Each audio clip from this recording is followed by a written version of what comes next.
Good morning students, welcome to the online session of history class 9th। तो आज हम फिर से आए हैं अपने टॉपिक पे जिसमें हमने शुरू किया था फॉरेस्ट ट्रांसफॉर्मेशन इन जावा। तो कल उसका थोड़ा सा इंट्रोडक्शन पढ़ा था हमने, जिसमें हमने कॉलोनियल रूल था, डच कॉलोनियल रूल था इंडोनेशिया पे, जावा के इलाके में जो फुल ऑफ फॉरेस्ट था, लेकिन डच की जो फॉरेस्ट मैनेजमेंट की वजह से वहाँ की लकड़ियाँ वगैरह वो सब जो टिम्बर थे उन्होंने अपनी ये पर्सनल यूज़ के लिए काट दिए थे। तो आज जो जावा का इलाका है वो एक सबसे बड़ा फॉरेस्ट प्रोड्यूसर है, राइस प्रोड्यूसर है। तो किस तरह से वहाँ के जो कलंग्स थे, जो एक कम्युनिटी थी वहाँ पे, स्किल्ड कटर्स थे, वुड कटर्स थे, उन्होंने किस तरह रिवोल्ट किया, कैसे उनको सप्रेस किया। तो आज हमारे पास है एक और चीज़ जो है salmons challenge. Salmons challenge actually है क्या? सैमन्स एक आदमी था वहाँ पे जहाँ मैं रहने वाला, जिसका एक्चुअल नाम था Surontiko Samin. He lived in Renduplatong village having teak forest। उसका जहाँ विलेज था उसमें टीक फॉरेस्ट था, वहीं का वो रहने वाला था। Began questioning state ownership of the forest. अब इसमें आपको मैं शॉर्ट में बताता हूँ क्या था ये सैमन्स क्या था। सैमन्स बेसिकली क्या था, इसका मानना ये था कि जो भी नेचुरल चीज़ें हैं, नेचुरल रिसोर्स है, जंगल हैं, पेड़ हैं, पौधे हैं, जानवर हैं, ये सब गॉड की बनाई गई, ये सब जो नेचर की हैं, ये सब इंसानों में बराबर बढ़नी चाहिए। इंसान के लिए बनाई गई चीज़ें हैं, इंसान को यूज़ कर सकता है, हर एक के लिए बनाई गई है। कोई ख़ास कम्युनिटी या कोई ख़ास लोग इसे ज़बरदस्ती अपना नहीं बना सकते। यही उसका थॉट था, यही उसकी सोच थी, जिस सोच को उसने पूरी दुनिया के आगे रखा, यहाँ जावा के इलाके में रखा। ये खासकर था डच जो कॉलोनियल रूल के ख़िलाफ़ उसकी आवाज़ थी। डच जो लोग हैं वो क्यों ज़बरदस्ती हमारे जंगलों को तबाह कर रहे हैं, अपना हक जता रहे हैं। तो began questioning state ownership of the forest. His argument was that wind, water, earth and wood was not created by state. उसका वो ये माना था कि जो चीज़ें स्टेट ने बनाई है वो स्टेट बेशक अपने अंडर रखे, उस पर अपना हक जगाए, लेकिन जो चीज़ नेचुरल है, जो नेचुरल रिसोर्सेज हैं, पेड़ पौधे, पानी, ये सब नेचर की है, इस पर सबका बराबर का हक होना चाहिए।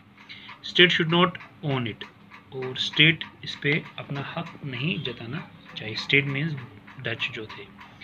सून his idea turn to a wide spread movement his son in loss.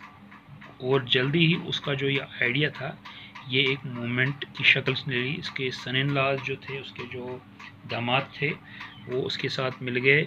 उन्होंने उसके इस आर्गूमेंट को, इस आइडिया को प्रोपोगेट किया, फैलाया पूरे जावा में, पूरे एरिया में, जहाँ जहाँ वो जा सकते थे, कि भाई ये भगवान की बनाई हुई चीज़ें, ये गॉड की बनाई हुई चीज़ें, इसको कोई और चीज़, कोई और इंसान इसे नहीं ले सकता, ये सबके लिए बराबर बटी है। सेमिनिस्ट, अब जो सेमिन को मानने वाले थे, सेमिन जो सुरंतिको सेमिन था उसको जो मानने वाले थे, उनको हम बोलते थे सेमिनिस्ट। जैसे फेमिनिस्ट थे, सेमिनिस्ट थे, वैसे ही Saminist protested by lying down on their land when the Dutch came to survey it. जब भी अब डच के, इनके जो अंग्रेज़ थे या ब्रिटिश थे या डच थे, इनकी क्या थे, ये सर्वे करते थे। सर्वे तो एक बहाना था, ये सिर्फ उनका काम होता था कि वहाँ पे देखना जंगल उनके काम के क्या हैं, जिनको वो काट कर अपने जो कंट्री में ले जा सकें।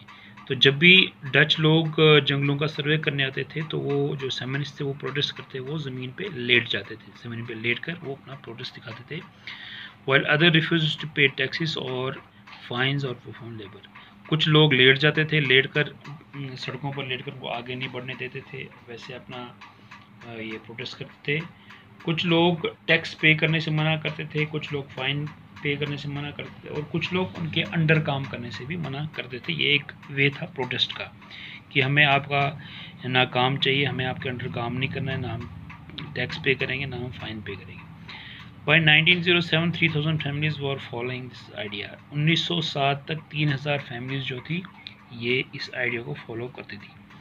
अब उसके बाद हमारे पास आता, तो ये आपने पढ़ा किस तरह से सेमिन, जो सुरंतिको सेमिन थे, उसने एक मूवमेंट चलाई जिसमें उसने ये आइडिया दिया कि भाई ये ऊपर वाले का है, ये सब नेचर का है, इस पर कोई और दूसरा हक नहीं चला सकता।